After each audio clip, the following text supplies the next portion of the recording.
Earlier this week, some Northwest Ohioans noticed a lot of dead fish washing up along Sandusky Bay and other parts of Lake Erie.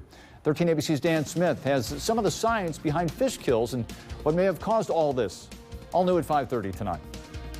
It's a beautiful scene along the shores of Sandusky Bay this Thursday afternoon. Once you get past the smell, plenty of dead fish started lining the shoreline as of a few days ago, but biologists say it's a completely natural process. These freshwater drum are one of the most abundant fish in the lake.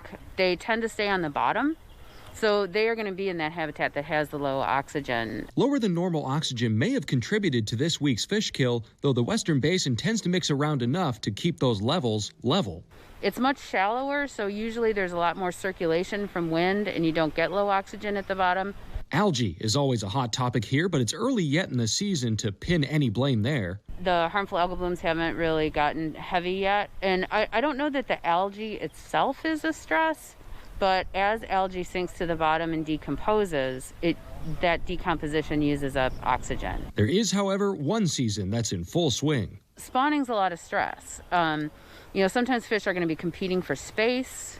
They're congregating. It's a physiological stress, especially probably for females that are laying eggs. Ultimately, the weather may be the most likely cause here. In a statement from ODNR, they say in part, quote, the sudden increase in water temperature seen over the last week, approximately 10 degrees at the surface in Lake Erie's western basin, coupled with spawning activity, are the type of stressors that can result in fish kills.